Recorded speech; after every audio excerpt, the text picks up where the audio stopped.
Сәлеметсіздер ме оқушылар? Естіліп тұрмын ба мен?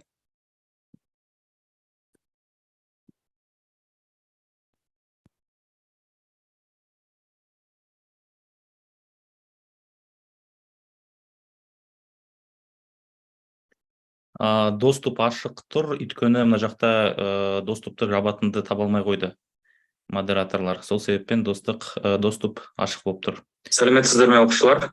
Естіліп тұрмын ба мен?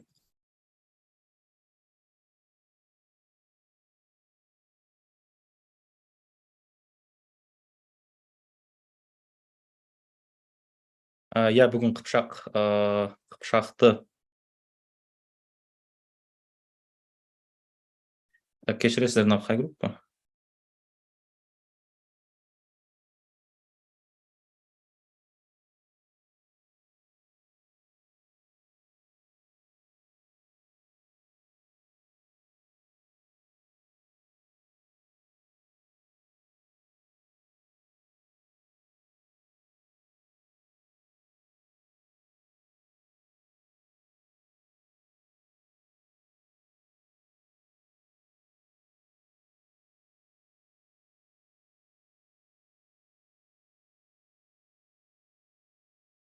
Так, құрметті оқушылар, мына жерде кішкене шатасып кетіп, мынау қазір сізде басқа группа екен.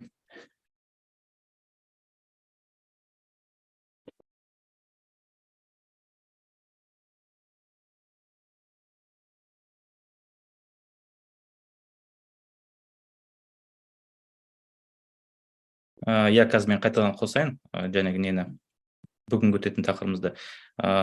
Бізде мынау екінші группаның сабағы екен. Негізі бізде бүгін 40-60 жылдарда Қазақстан деген тақырып. Қазір соған көшеміз.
Болды. Так, қосылды. Бүгінгі негізгі өтетін тақырыбымыз 40-60 жылдарда Қазақстан, және бұл тақырып өзі негізі бүгін екі сабаққа бөлінеді. Бүгінгі өтетіндеріміз ол қоғамдық саяси өмірі мен жәнедегі Сталиндік террордың екінші репрессиясының екінші толқыны. Так, менден аждық кішкене.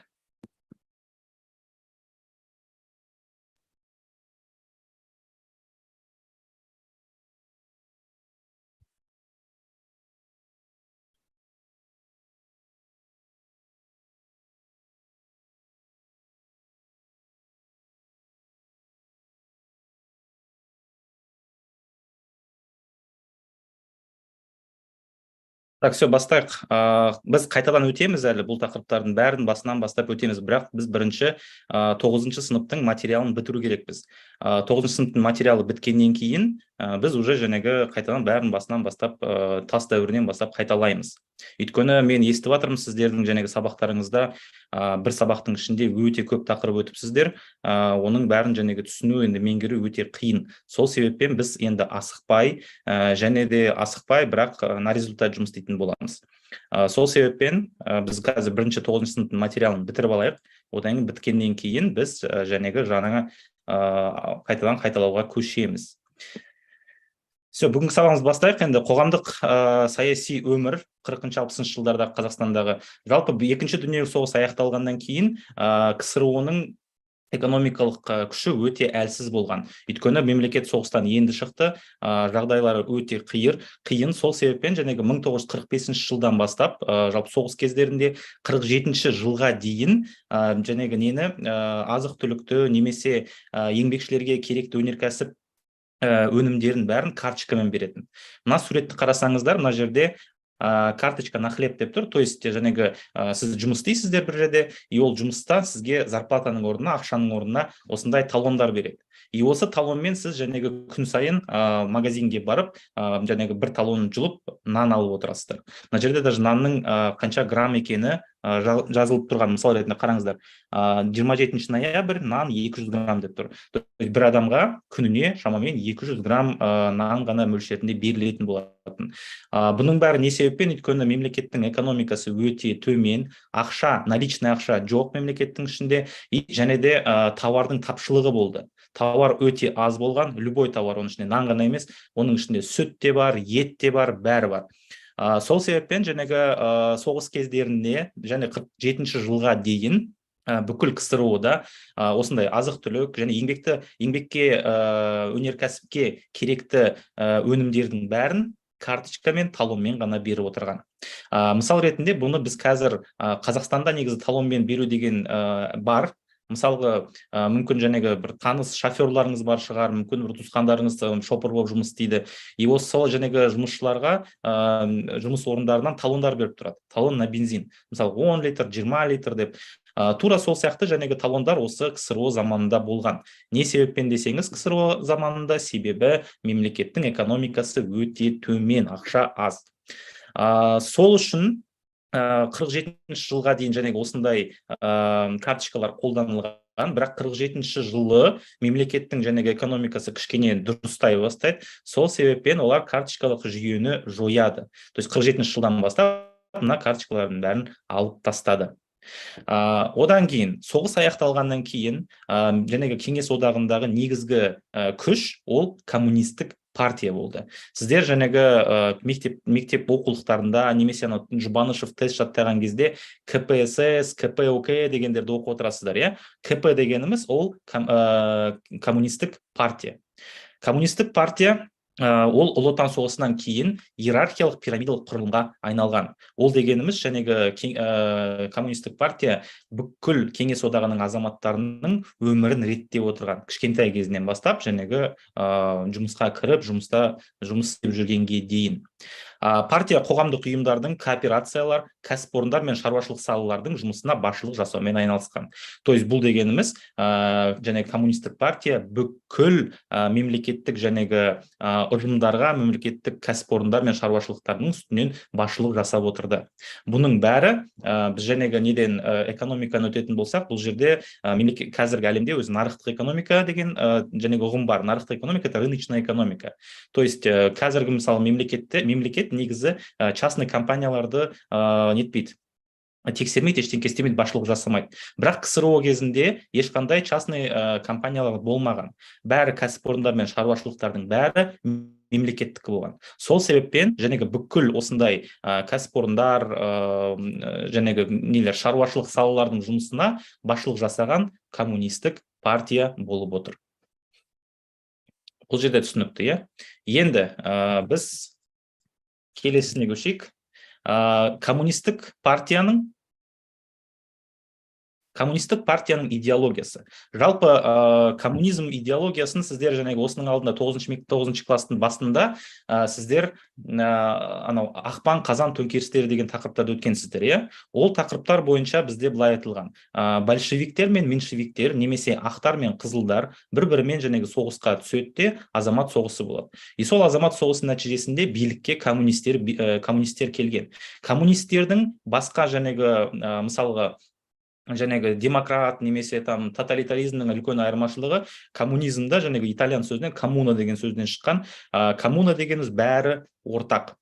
Ешкім бай емес, ешкім ешкімнен кедей емес, ешкім ешкімнен жоғары емес. Оқудың медицина бәрі тегін, и осы бәрі және коммунистік идеология болған. Бірақ әрине бұл жерде қазір айтамыз ғой, біз индивидуальностьқа ешқандай не берілмеген, рұқсат берілмеген. Мысал ретінде 60-шы жылдардағы ақш пен 60-шы жылдардағы КСРО-ны салыстыратын болсақ, ақшта все-таки адамдар кішкене более свободные были. То есть олар өзінің ойларын ашық айта алатын. Бірақ КСРО-да ондай мүмкіншілік болған жоқ. Өйткені бәрін КСРО коммунистік партия қадағалап отыр.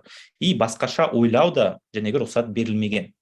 Сол себеппен коммунистік партия идеологиясы, ол коммунистік идеологияны кішкентай кезінен бастап, балалардан бастап енгізе бастаған.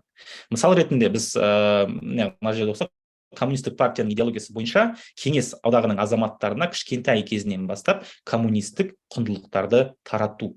Коммунистік құндылықтарымыз дегеніміз не ол? Ол дегеніміз заводта жұмыс жасау, мемлекеттің қамы үшін, және де басқа шетелше ойламау, шетелдің киносын көрмеу, шетелдің музыкасын тыңдамау. Өйткені олардың бәрі жаулар. Тек қана өзіміздің мемлекетіміздің ішінде өзіміздің өнеркәсібімізді көтеріп, өзіміздің азық-түлігімізді өзіміздің азық-түлігімізбен қамтамасыз ету болған. Яғни мемлекет кішкентай кезінен бастап балаларды коммунистік құндылықтарға үйрете бастаған. К примеру, бастауыш сыныптарда, мектептерде октябрята деген ұйымдар болатын. Октябрята деген ұйымдар ол кішкентай балалардың коммунистік ұйымдары болып тұр. То есть кішкентай кезінен бастап балаларды коммунистік құндылықтарды, балаларға құндылықтарды тарата бастаған. Сонда, мысал ретінде, сіздер қазір Қазақстанда өмір сүріп жатсыздар, бірақ егерде 30-40 жыл бұрын туылсаңыздар, сол уақытта өмір сүрсеңіздер, сіздер мектепке барған кезде, сіздер бірінші октябрята балалар ұйымының құрамында боласыздар. И октябрята дегеніміздің өзінің бәрінің міндеттері бар. Мысал ретінде, мемлекеттің әнұранын білу, жатқа білу, біздікі қазақстандық сияқты, конечно, бірақ оларда кішкене именно коммунистік құндылықтар енгізіліп жатады. Так, мектеп оқушыларына кейін пионер ұйымдары құрылған. Мына суретті қарасаңыздар, мына суретте осы Совет одағы кезіндегі пионерлердің суреттері көрсетілген. Пионер дегеніміз ол тоже октябрята сияқты коммунистік идеологияның құндылықтарын өзіне сіңіріп атқан оқушылардың бір тобы. Пионер, ол бәрі пионер болған жоқ. Енді кластың, мысалы, бір сыныптың ішінде 20 адам болса, соның 15-і шамамен пионер болуы мүмкін болған. Ал қалған 5-еуін пионерлар қатарына алмайтын. Не себеппен? Өйткені олардың оқу үлгерімдері мүмкін төмен, немесе олардың қалай айтсақ болады, оқу үлгерімі төмен, және де мысалға бұзақылық жасайды. Сол үшін оларды пионер қатарына қабылдамайтын. Бірақ пионерлардың қатарында, сіз пионерлардың қатарында болсаң, онда саған көптеген есіктер ашылатын мектептің ішінде. Кружоктарға қатысу, немесе басқа бір мерекелерге белсенді атсалысуға пионерлер осындай мүмкіндік беретін. Және де тағы да бір үлкен ерекшелік осы пионерлерді, кешіріңіз, слайд ауысып кетті. Пионерлерді жазғы каникул кезінде, особенно ол ауылды тұрғындарға, оларды картошка қазуға, немесе картошка егуге жіберетін. Картошкадан бөлек мақта шаруашылығына, жалпы ауыл шаруашылық салалардың бәріне оларды жұмсайтын. То есть кішкентай кезінен бастап, осы пионерлар қатарындағы балалардың бәрін сөйтіп тегін жұмысқа жіберетін. Ал әке-шешелер оларды тегін жіберетін, өйткені олардың бәрінде коммунистік идеология мықты. Коммунизм идеологиясы бойынша бәрі ортақ, бәрі бір үшін жұмыс істеу керек. Сол себеппен пионер деген осындай адамдар и оқушыларды сөйтіп кезінде жұмысқа тартатын. Кейін мектеп бітіргеннен кейін университет, армияға барып келеді адам, ол ер азаматтар, қыздар болса большевичка деген фабрикаларда жұмыс істейді. Кейін олар университеттерге оқуға түседі. И сол оқуға түскеннен кейін комсомол ұйымы құрылады. Комсомол ұйымының мүшесіне кіреді. То есть кішкентай кезінде балалар октябрята, одан кейін олар пионерлер қатарына, одан кейін комсомолдар қатарына өтеді. Комсомол дегеніміз ол комсомол деген аббревиатураны аударатын болсақ, комсомол это коммунистическая советская молодежь деген мағынаны білдіріп тұр. То есть жастар осы жаңағы коммунистік партияның кішкентай жаңағы жастар бөлімінің құрамына кіретін. И олардың да тоже міндеттері болады. Мысал ретінде енді КСРО-да 60-шы, 70-шы, 80-шы жылдары құрылыс өте көп болған. Стройка өте көп болған, солардың қатарына осы комсомолдарды жұмсайтын. Әрине олар жаңағы біріншіден өзі бір-екі айға жұмысқа барып келеді, көбісі тегін баратын, оларға жаңағы ол жерде тек қана тамақпен қамтамасыз ететін, бірақ олар бір идея үшін баратын. Ал идея ол коммунистік идея. Бәріміз бір үшін, біріміз бәрі үшін дегендей. Одан кейін комсомол ұйымының қатарынан олар өсіп кеткеннен кейін олар уже жаңағы бір ірі жұмыстарға кіреді, заводтарға кіреді. Сол жаңағы жұмысшылардың қатарынан уже коммунистер шыққан. Коммунист дегенім сол уже полностью коммунистік партияның толықтай мүшесі болып тұр. Ол уже үлкен ер азамат, сол жаңағы коммунистік партияның мүшесі. Сонда қайталап өтетін болсақ, кішкентай кезінен бастап балаларды коммунистік идеологиялық құндылықтарды жаңағы балаларға таратқан.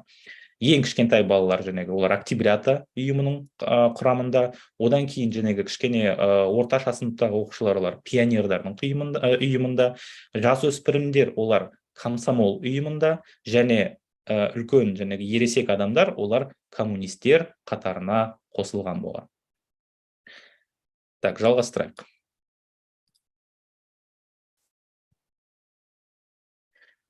Тағы да комсомолдарға кішкене жеке тоқтайтын болсақ, комсомолдар жастар ұйымының қатарында 1951 мен 60 жылдардың аралығында шамамен 760 мың адам болған. То есть жаңағы бүкіл Қазақстандағы студенттердің барлығы олар комсомолдар қатарында болып отыр. Жаңағы комсомолдар не істеді жалпы осы Қазақстан үшін бірнеше жаңағы пайдалар тиген сол уақыттағы Қазақ КСР үшін. Олар 1950 жылдары Соколов-Сарыбай комбинаты бар. Одан кейін Өскемен су электр станциясы бар. Және Қазақстан магнит зауыты бар. Сол жаңағы зауыттарды, комбинаттарды, су электр станцияларын салудың өзінің қамқорлығына алған. Өзінің қамқорлығына алу дегеніміз ол не? То есть ол жаңағы осы заводтардың бәрін тегін түрде жаңағы жылына бір 2-3 айға барып келіп, сол жақта жұмыс істеп құрылысында еңбек атқару болып тұр. И сөйтіп жаңағы осы заводтарды, осы комбинаттарды құрғандар көбінесе осы студенттердің қолымен көтерілген болған. Мына суретті қарайтын болсаңыздар, мынау Соколов-Сарыбайдағы кен алатын жер. То есть Соколов-Сарыбай ол металлургияға бай кеніш. Осы жердің бәрін кезінде жаңағы студенттер жұмыс істеп, металл кендерін жинап, оларды заводқа жіберіп, одан жаңағы кәдімгідей мыс прокат дейміз, жаңағы металлдарды өңдеп, содан жаңағы бір жаңағы станоктар жасайтын, немесе жаңағы машина құрылысына жіберетін. Қазақстан магниткасы ол Теміртау қаласында. Осы магнитканы салуға да жаңағы студенттер, комсомолдар белсенді ат салысқан болған. Ал мынау бізде әлі күнге дейін тұрған Өскемен су электр станциясы. Өскемен су электр станциясы жалпы Қазақстан бойыншағы ең ірі СЭС-тардың бірі, немесе ГЭС деп айтамыз, географиядан гидроэлектростанциялар. Осылардың жаңағы ең ірілерінің бірі болып есептеледі. И осыны да жалпы жаңағы комсомол студенттердің қолмен салынған болған. Так, жалғастырайық енді.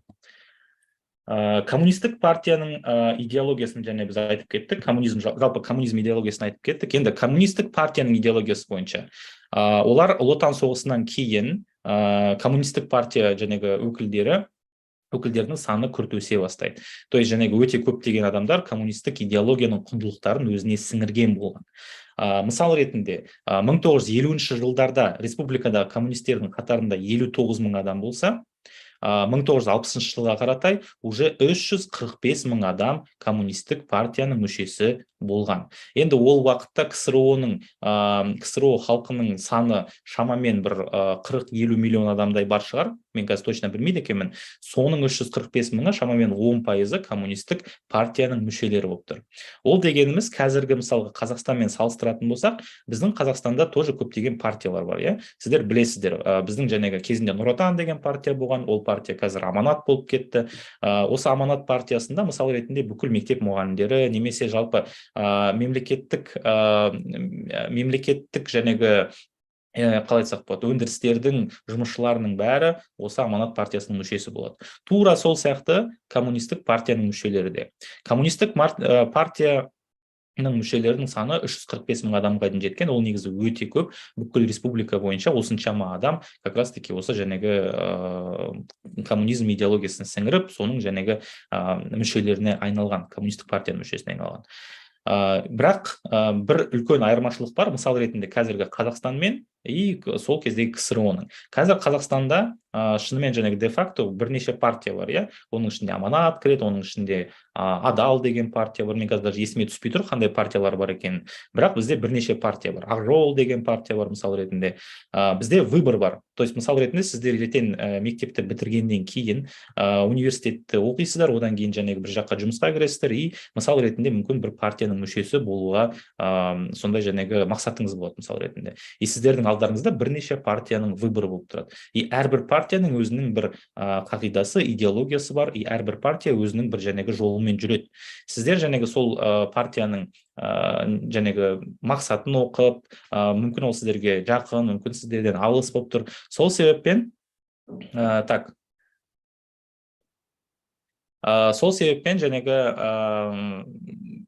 выбор бар сіздерде, сіздер отырып бірнеше партияның біреуін таңдай аласыздар. Бірақ КСРО кезінде, СССР кезінде ондай мүмкіндік болған жоқ адамдарда. Өйткені ол жерде тоталитарлық режим, тек қана бір-ақ партия бар, и тек қана сол партия ғана бүкіл мемлекеттің саясатын белгілеп отырады. Міне осындай үлкен ерекшелік қазіргі Қазақстан мен КСРО-ның арасында. Тағы да коммунистік партияның идеологиясы бойынша мемлекеттің басшылары тек қана осы коммунистік партияның мүшелерінің ішінен сайланып отырған. И қазіргі біз тоже Қазақстанмен қайтадан салыстырып көрейік. Мысал ретінде Қазақстанда бізде 7 жыл сайын, конституциямыз бойынша 7 жыл сайын президенттің сайлауы болады. То есть әрбір 18-ге толып кеткен азаматтардың бәрі президенттік сайлауға қатыса алады. То есть сіздер барасыздар, мысалы Тоқаев болсын, басқа да президенттікке үміткер адамдар болсын, сіздер өзіңіздің бір таңдауыңызды жасайсыздар, бюллетеньді толтырасыздар, одан кейін урнаға саласыз. Одан кейін оның бәрін санайды да, қанша адам қандай президентке дауыс бергенін. Сөйтіп көпшілікпен бір президентті таңдаймыз біз қазір. Коммунистік партия кезінде тоже мемлекеттің басшысын сайлап таңдаған. Бірақ ол қарапайым халық емес. Мысал ретінде КСРО кезінде мемлекеттің басшысын любой адам таңдай алған жоқ. Оны тек қана партия мүшелері ғана таңдайтын. То есть сіздер коммунистік партияның құрамында болсаңыздар, сіздер мемлекеттің басшысын таңдауға құқыларыңыз бар. Ал егер сіздер бұл коммунистік партияның мүшесі болмасаңыз, онда сіздерге кім таңдап береді, қандай басшыны, сол басшымен жүре бересіздер. Міне осындай бір үлкен ерекшеліктер болып тұр. Так. Скрин жасап алыңыздар.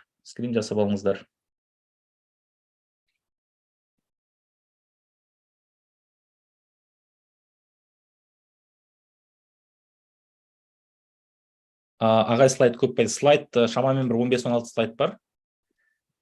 Қатты көп емес. Енді жалғастырайық.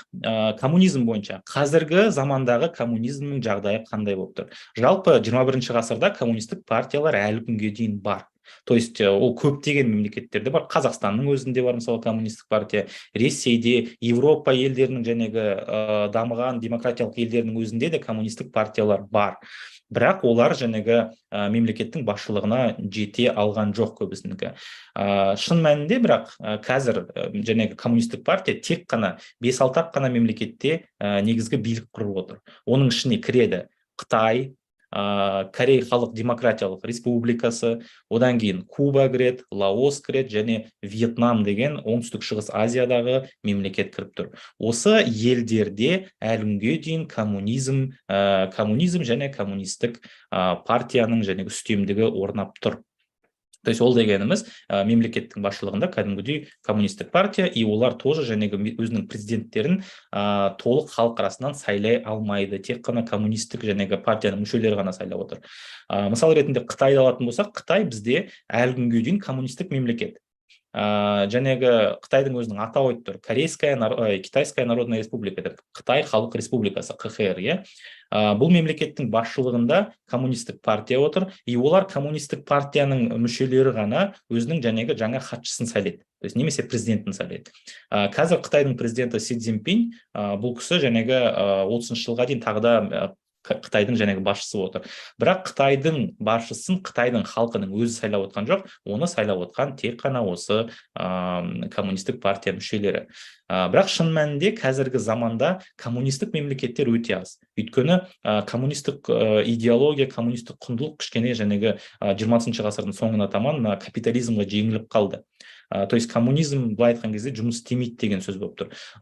Қытай мемлекеті коммунизм болғанымен, оларда жәнегі нарықтық экономика өте қатты дамыған. Енді біз білеміз, Қытай мемлекетінде қазір өте көптеген заводтар салынып жатыр, олар жәнегі техника бойынша, қазір тем более осы міне соңғы 2-3 жылда олар машина салумен өте қатты дамып жатыр, машиностроенияларын. И олар оның бәрін нарықтық экономика арқылы басқа елдерге сатады, сонымен күн көреді. Ал коммунизм жәнегі идеологиясы бойынша олар тек қана өз мемлекетінде ғана жәнегі дамыту керек болған. Плюс еще жәнегі Қытайды алатын болсақ, Қытайда өте көптеген заводтар бар, ол жақта көптеген миллиардер бар. Бұның бәрі негізі коммунистік идеология қарама қайшы келіп тұр. Бірақ қазіргі заман талабы сондай болғандықтан, оларда тек қана мемлекеттің басшылығы ғана коммунистік және идеология құндылықтарды қабылдап отыр, ал қарапайым халық және бизнес олар нарықтық экономикада. Одан бөлек тағы да мысал ретінде біз Қытай, кешіріңіздер, Корей Халық Демократиялық Республикасын қарасақ болады. Вот ол жерде кәдімгі КСРО-дағы сияқты коммунизм. Бірақ олар одан да асып өткеткен. Корей Халық Демократиялық Республикасының коммунизмі Чучхе деп аталады. И осы Чучхе идеологиясы бойынша олар вообще басқа шетелдіктермен ешқандай қарым-қатынаста болмау керек. То есть олар жәнегі азаматтары шетелге шыға алады, корейліктер, бірақ тек қана басқа коммунистік елдерге. Мысал ретінде Кореяға бара алады, Лаосқа бара алады, Вьетнамға бара алады. Оңтүстік Кореяға олар кіре алмайды, өйткені Оңтүстік Корея олар демократиялық капиталистік ел, ал Солтүстік Корея, біз жаңа айтып өткеттік, ол коммунистік ел, олардың еще коммунизмі өте қатты, тым жәнегі асырап кеткенде. Сол себеппен жәнегі Корей Халық Демократиялық Республикасы қазір өз күнін өзі көріп отыр, және де мемлекеттің халқы өте кедей. Кореяның жәнегі. Бірақ жалпы Солтүстік Корея мемлекеті қазір ядерлық держава, то есть оның мемлекеттің атомдық қаруы бар, басқа жәнегі сырт елдермен бұлар кәдімгідей конфликтқа түсе алады, кішкентай мемлекет болғанымен.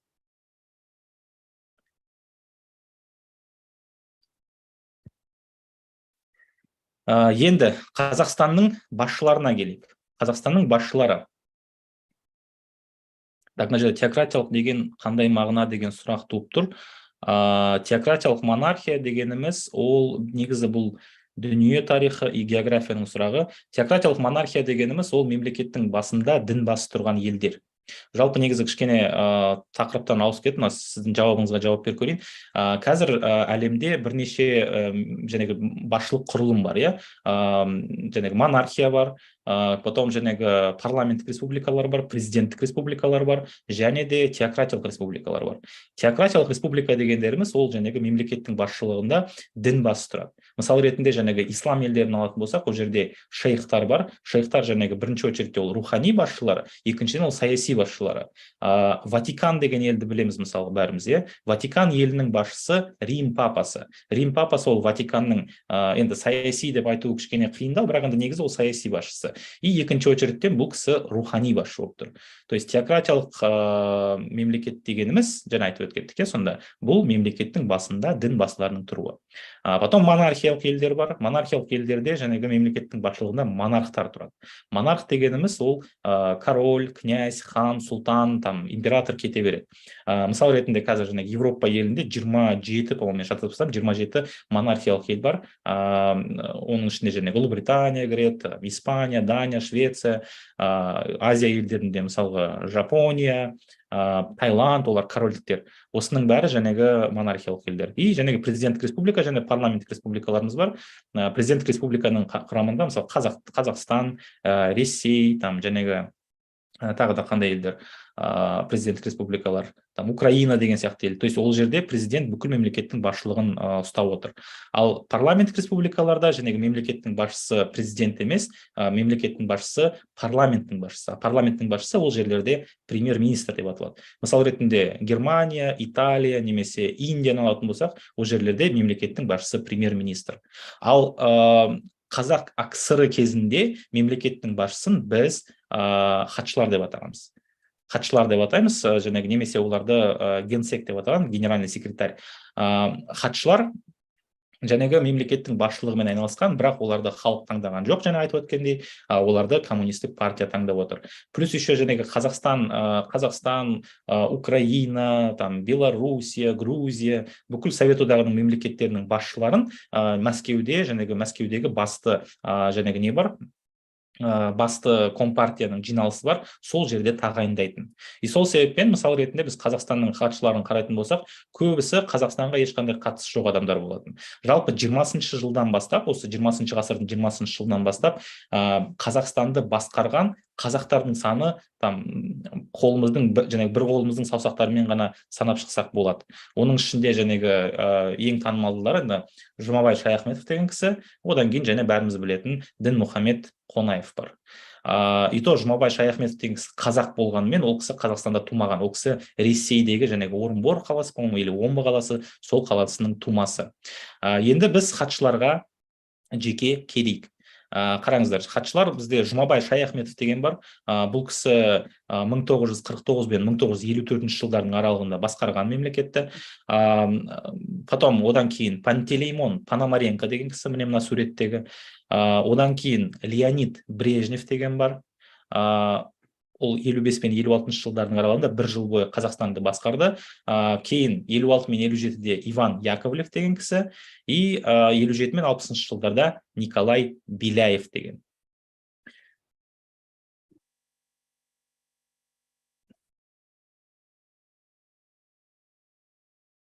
Ана жақта сұрағымызға жауап беріңізші деген оқып қалдым. Асел деген қыз. Ағай, сонда коммунистер қатарына қосылғанда тегін жұмыс жасаған ба?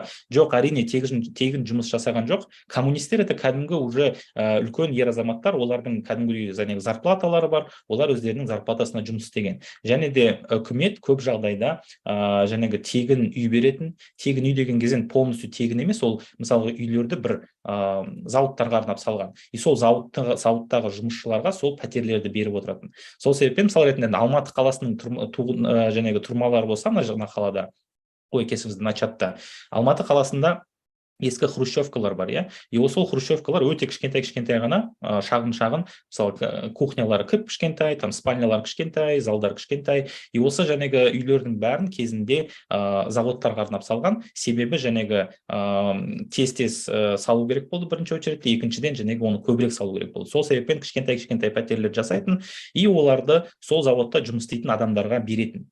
Бірақ әрине ол полностью тегін емес, оның какой-то зарплатасының бір частын ұстап отыратын, бірақ ол ешкімге айтылмаған. Сол себеппен ешкім тегін жұмыс істеген жоқ, олар кәдімгідей ақшаға төлейтін.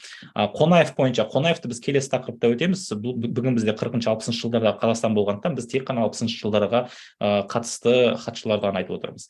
Енді Жұмабай Шаяхметов бойынша, жалпы бұл кісі негізі қазақ, бұл кісі мемлекеттің дамуына өте үлкен үлес қосқан адам, бірақ бұл кісіні 54-ші жылы мемлекеттік басшылықтан шектеп тастайды. Не себеппен десеңіздер, өйткені біз келесі сабақта өтетін тың игеру деген тақырып болады. Тың игеру дегеніміз сол біздің Қазақстан жеріндегі, солтүстік Қазақстандағы жердің көбісін жыртып, мелиорация жасап, ол жерде егіншілікті дамыту болған. Жұмабай Шаяхметов оған өте қатты қарсы шыққан адам, себебі ол айтқан, егер біз солтүстік Қазақстанның жерлерінің біразын, жерін жыртып ол жаққа егін салатын болсақ, онда дәстүрлі мал шаруашылығы Қазақстан жерінде құлдырайды деп айтқан.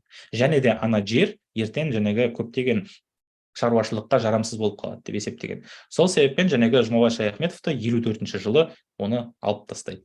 Оның орнына Пантелеймон Пономаренко келеді, Иван Яковлев, Николай Беляев деген кісілер особо танымал адамдар емес, бірақ мына Леонид Брежневті, скорее всего, сіздер бәрлеріңіз естідіңіздер.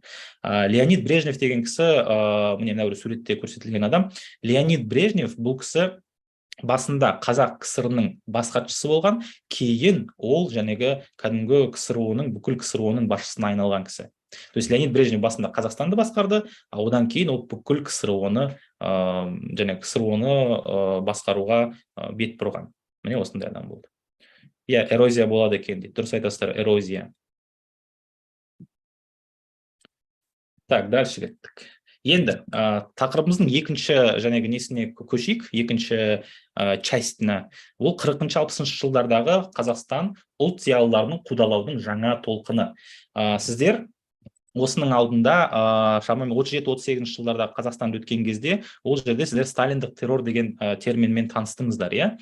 Сталиндік террор дегеніміз ол Сталин бүкіл мемлекеттің зиялыларын құрта бастаған. Ол жерде тек қана қазақтарды құртылған жоқ, ол жерде орыстарды да құртты, украиндерді, грузиндерді, бәрі бүкіл халықтың зиялыларын өзіне қарсы шығатын немесе қарсы шыға алатын адамдардың бәрін көзін құртқан. Не себеппен? Өйткені кейін ондай адамдармен жұмыс істеу өте қиын болады. Өйткені ол кісілер енді зиялылары, олар білімді адамдар, олардың кейін сұрақтары туы мүмкін. Неше түрлі, мысал ретінде, неге біздің мемлекетіміз былай дамып жатыр деп, иә? Сол себеппен Сталин 37-38 жылдардың арасында көптеген адамдарды ГУЛАГ деген лагерьді есімізде ғой, соның нелеріне жіберетін, лагерлеріне жіберіп, сол жақта қаншама адамды құртқан. Оның ішінде Қазақстанның бүкіл ұлт зиялыларын полностью қырып тастаған. Сол себеппен Қазақстанда ешқандай зиялылардың ешқайсысы қалған жоқ. Бірақ бұл 37-38 жылдардағы ол тек қана бірінші толқын болды. Одан кейін сталиндік террордың екінші толқыны осы 40-50 жылдардың аралығында болды. То есть Сталин соғыс аяқталғаннан кейін бұл кісі бірінші очередте не істеді? Соғыстан оралып келген, бірақ соғыс кезінде пленға түскен адамдар болды ғой, который мысалы немістердің қолына түсіп қалып, ертең сол немістер олар тұтқынға алып лагерлерде болған адамдар. Олардың бәрін үлкен проверкадан өткізген осы 45 пен 50 жылдардың аралығында, и олардың көбісін соттаған. Соттады, потому что ол кісілер кезінде пленда болған. Ал Сталин былай есептеген, егер бұл адамдар сол жақта пленда болса, скорее всего, олар сол құндылықтарды өзіне сіңіріп алып, ертең олар мемлекеттің ішінде бүлік шығарады деп есептеген. Сол себеппен Сталин өте көп адамдарды өстіп соғыстан кейін қудалай бастайды. Бірақ бізге қазір именно Қазақстанның зиялылары туралы керек. Так, мына жерде мен айтып өтейін. 40-шы жылдардың соңына қарай КСРО-да әдебиет, өнер, ғылым қайраткерлерін негізсіз айыптала бастаған. То есть оларға просто біреу донос жасайды, айтады, мына кісі коммунизмге қарсы кітаптар жазып отыр дейді, оны ешкім тексермейді, барады алып кетеді де түрмеге отырғыза салады. Өйткені бұл репрессия жылдары отыр. Осы көріністің нәтижесінде 47-ші жылы Қазақ КСР ғылым академиясының тіл және әдебиет институтының жұмысындағы өрескел қателіктер туралы қаулысы жарияланады. Ол дегеніміз не? Қазақ ғылым академиясының тіл және әдебиет институтының жұмыстарының бәрін жоққа шығарған. То есть көптеген қазақтың шығармаларын, немесе басқа тарихи зерттеулердің олардың бәрін запретқа қойып тастайды. То есть мыналардың бәрін зерттеуге болмайды енді. Енді тек қана коммунистік идеологияның құндылықтарын ғана зерттейміз, ал жеке әдебиет, жеке ғылыми, мысалы тарихи зерттеулерді қоямыз деген. Өйткені бұлардың бәрі коммунистік идеологияға қарама қайшы шығып тұр. Содан кейін тағы да қазақ халқының 20-шы ғасырдың басындағы рухани мәдениетін зерттеуге тиым салған. Ол дегеніміз, мына тарихшылар особенно көп нетті, ол уақытта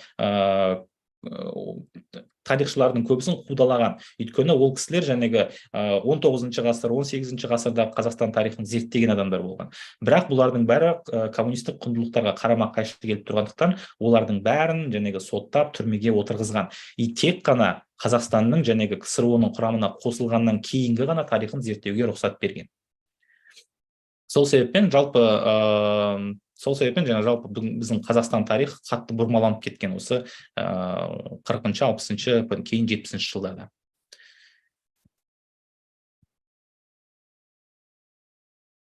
Енді сталиндік террор кезінде Ресей жерінде, РСФСР дегеніміз, РСФСР қазіргі Ресей, РСФСР жерінде екі үлкен ірі іс болған, оны Ленинград ісі және дәрігерлер ісі деп атайды.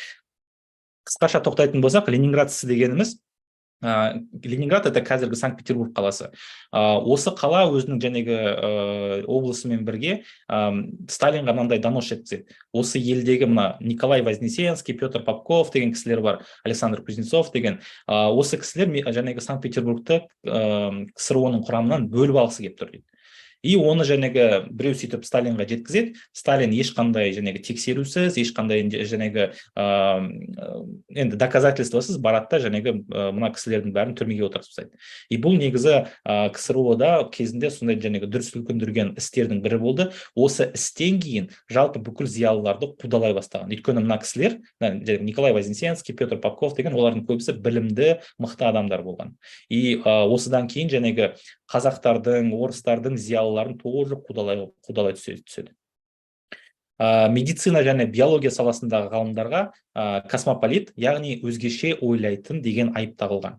Ол дегеніміз не? Космополит дегеніміз, мысалы, сіздер сол уақытта дәрігерсіздер, на примере, и сіздер америкалық немесе ұлыбританиялық, француздардың дәрігерлерінің ғылыми жұмыстарымен танысасыздар, зерттейсіздер оны. Мүмкін өзіңізге бір пайдалы заттарын тиясыздар өзіңе.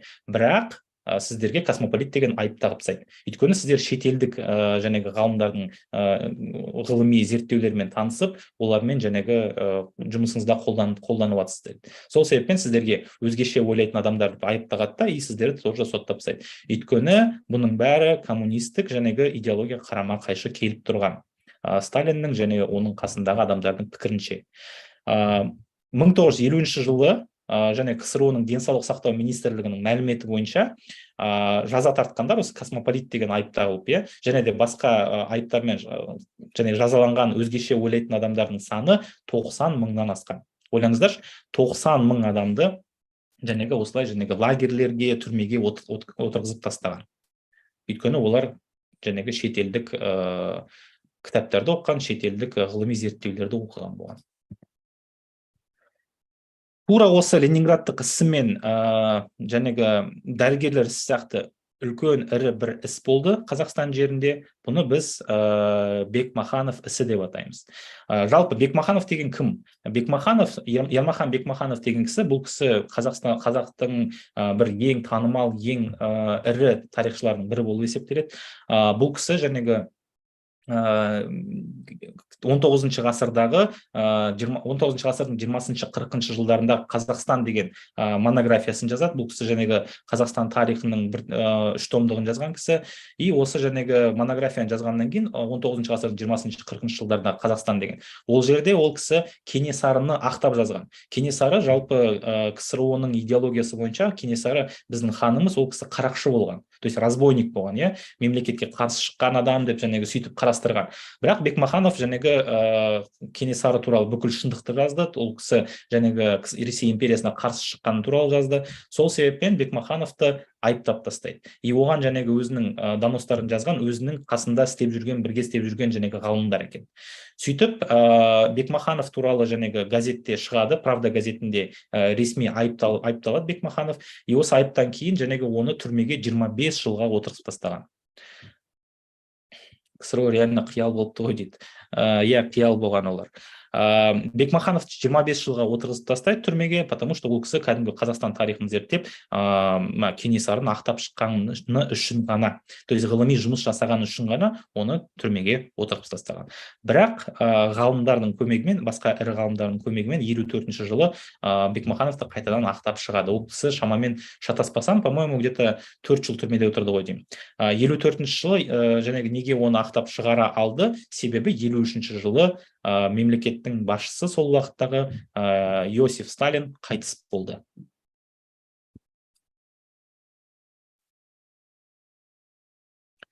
Енді қудалауға ұшыраған басқа қазақстандықтар туралы кішкене жеке тоқтап кетейік.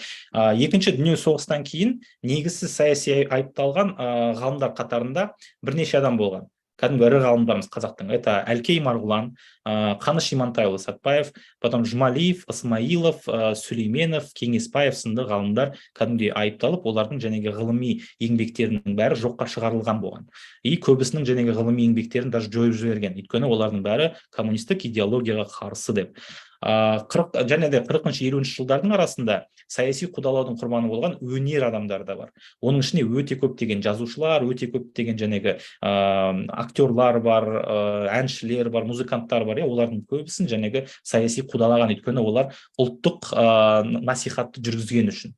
Мысал ретінде оның ішінде Ахмет Жұбанов бар, Юрий Домбровский деген кісі бар. Юрий Домбровский ол қазақстандық емес, қазақ емес, бірақ ол кісі кезінде жаңағы Санкт-Петербург қаласының тумасы, ол Қазақстанға жаңағы жер аударылады да, осы Қазақстан жерінде журналистика ісін дамытқан адамдардың бірі.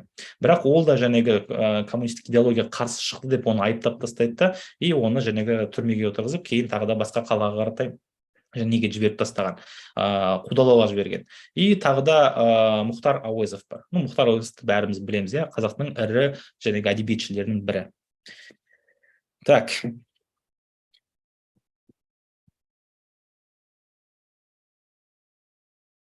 Жалғастырайық.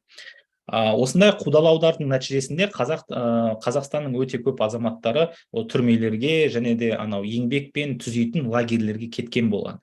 Бірақ оның бәрі енді үнемі болған жоқ. 1953 жылы Иосиф Сталин, мемлекеттің басшысы, ол кісі қайтыс болады.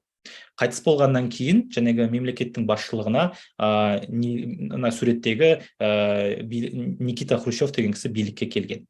Никита Хрущев жаңағы билікке келгеннен кейін Сталин, ол жаңағы Сталиннің ең жақын адамдарының бірі болған, бірақ ол кісі Сталинға кішкене оппозиция ретінде қараған. Өйткені Сталиннің билігі кезінде енді өте қатал, өте жаңағы заңдар өте жаңағы ауыр, и халықты өте көп қанаған болған. Ал Никита Хрущев кішкене басқаша ойлаған, ол кісі айтқан негізі жаңағы адамдарға кішкене бостандық беру керек деген. Өйткені кішкене адамдарға бостандық берсе, ертең жаңағы мемлекет одан сайын дамып кетеді деп есептеген. Сөйтіп Никита Хрущев билікке келген заманды біз жылымық кезеңі деп атаймыз. Немесе оны басқаша жаңағы атаған кезде орысша оны оттепель деп атайды. То есть оттепель деген тепло деген сөзден шығып тұр, жылымық жылы деген сөзден шығып тұр. То есть жаңағы Сталиннің бүкіл саясатын Никита Хрущев кішкене жібітіп, кішкене жаңағы адамдарға бостандық беріп отыр. Осындай кезең бізде жылымық кезеңі деп аталады. Ол мемлекетті басқарудың жаңа бағытын қабылдады. Ол бағытты мен сіздерге және ғана айтып өткеттім, ол жаңағы кішкене адамдарға бостандық беру. И осы кезеңді біз жылымық кезеңі деп атаймыз. Бұл бағыт жаңағы Сталиннің кезеңінен күрт өзгерістер болған. Мысал ретінде КСРО батыс елдерімен дипломатиялық қарым-қатынастарды ақырындап реттей бастаған. Сталиннің билігі кезінде КСРО батыс елдермен өте қатты жаңағы конфликтте болған. Олар жаңағы басқа елдермен соғыс режимі қалпында болған даже. Бірақ Никита Хрущев келгеннен кейін ол кішкене басқа елдермен дипломатиялық қарым-қатынастарды ақырындап реттей бастайды. Бірақ шын мәнінде жаңағы батыс елдері мен КСРО-ның арасында все равно екі әлемнің арасында бір-бірімен үлкен бәсекелестік болған.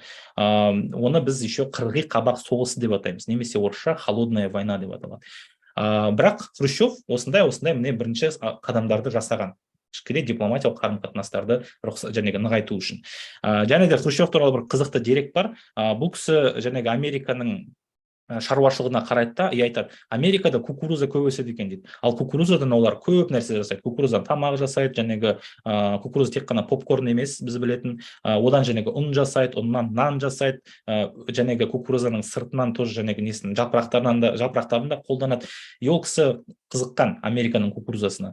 Ол айтады, неге бізде КСРО-да кукурузаны өсіріп көрмейміз дейді. И жаңағы ақш-тан кукуруза алып келіп, Ресей жеріне, КСРО жеріне өте көп кукурузаны егіп тастаған. Бірақ КСРО жерінің климаты жаңағы кукурузаның өсуіне жаңағы өспейді ол жерде. Өйткені климат суық болып тұр. Жердің жаңағы құнарлылығы басқа. И сөйтіп біраз ақшаны құртып алған Никита Хрущев. Осындай кісі. И міне соңғы слайдымыз, скрин жасап отырыңыздар арасында. Сталиннің жеке басына табынуды айыптау. Никита Хрущев 1956 жылдың ақпанында Кеңес одағының коммунистік партиясының 20-шы съезінде Сталиннің жеке басына табынушылықты және оның зардаптарын айыптаған. Негізі Сталиндік террор кезінде халықтың бәрі жаңағы Сталиннің жеке басына табынған. То есть Сталин жаңағы мемлекеттің адамдары үшін, КСРО-ның адамдары үшін ең басты тұлға, жаңағы халық әкесі деп атаған оны, иә. Сол кісі жаңағы сөйтіп жаңағы жеке басқа табынушылық болды, и соны Никита Хрущев айыптап тастайды. И ол айыптаған кезде, ол жаңағы айыптап тастаудан ол жай жаңағы трибунадан айта салмайды, мына кезі жаман болған деп.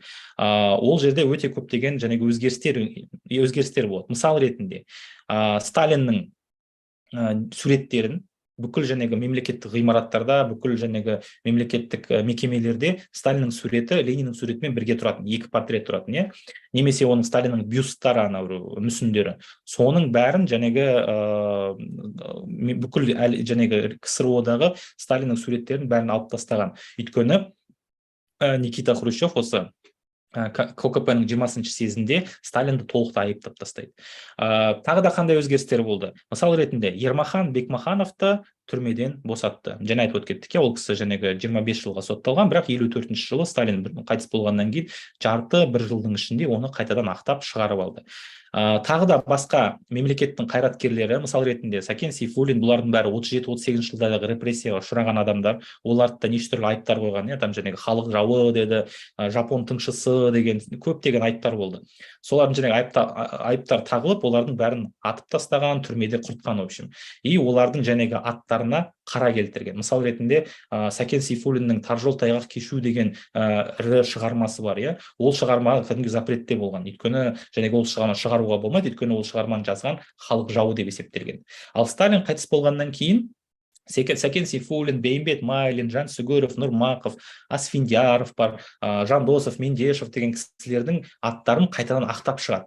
Ақтап шығады дегеніміз ол не? Жаңағы қайтып бетіп айта салмайды, олар жарайды, мына кісілер жақсы болған, осымен болды демейді. Олар кәдімгідей ары қаратай жаңағы еңбектерінің басылымнан шығуына рұқсат етіледі. Сөйтіп жаңағы 50-ші 60-шы жылдарда осы Сәкен Сейфуллин сияқты, Бейімбет Майлин сияқты ірі жазушылардың әдеби шығармалары олар баспадан шығып, жаңағы халыққа сатылған болған. Міне ақтап шығу дегеніміз міне осы. Тағы да бір үлкен бір жаңағы событие деп айтсақ болады. Сталин қайтыс болғаннан кейін, жаңағы мына 56-шы жылғы ККП-ның 20-шы съезінен кейін Сталиннің денесін Кремль ғимаратынан алып тастайды да, оны жерлеу туралы шешім қабылданады. Негізі Сталин қайтыс болғаннан кейін ол Ленин сияқты Кремльде жатқан болған. Білесіздер ғой, Кремльде, жаңағы Мәскеуде Лениннің денесі әлі күнге дейін сақтаулы тұр. Мысал ретінде Мәскеуге барсаңыздар, ертең Кремльға барып Лениннің түрін көрсеңіздер болады. Ол кісі мумия ретінде жаңағы сақталып тұр. И уже қанша ол 100 жыл болды уже сақталып тұрғанына. Сталин де тура сол сияқты Ленин сияқты жатқан Кремльдің ішінде 3 жыл бойы шамамен. Одан кейін 56-шы жылы осы Сталиннің жеке басына табынушылық айыптағаннан кейін Сталиннің денесін Лениннің қасынан алып кетеді де, оны және кәдімгі адам сияқты жаңағы жерлеп тастайды. И бүкіл мемлекеттік жаңағы ғимараттарды айтып өткеттік, және портреттерін алып тастады. И жаңағы Сталинград деген қала бар. Алдыңғы сабақта біз өтіп едік қой, помните, жаңағы ірі майдан Қазақстанға жақын болған деп. Осы Сталинград қаласының атауын қайтадан Волгоград қылып қайтарып береді.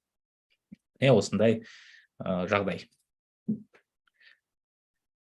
Жақсы, осымен біздің сабағымыз бүгінше аяқталды. Бүгінгі сабақ сіздерге қалай болды? Түсіндіңіздер ма, түсінбеген жерлеріңіз бар ма? Сұрақтарыңыз болса жазып қойыңыздар. Иә, бальзамдап жасаған ол кісіні. Мен де солай сақталсам екен дейді. Олай сақталып қайтесіз, Дана?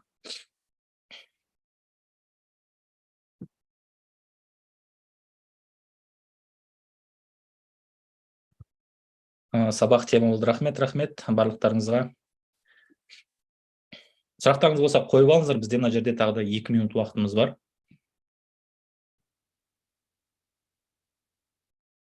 Сұрақ жоқ сияқты. Сұрақтарыңыз жоқ болса, онда сау болыңыздар. Суббота күнге дейін. Суббота біз 40-60 жылдарда Қазақстан деген тақырыпты ары қаратай жалғастырамыз. Оның ішінде тағы да жаңағы нелер бар, қызықты тақырыптар бар. Оның ішінде жаңағы ядролық қару туралы, оның бәрін келесі сабақта өтеміз.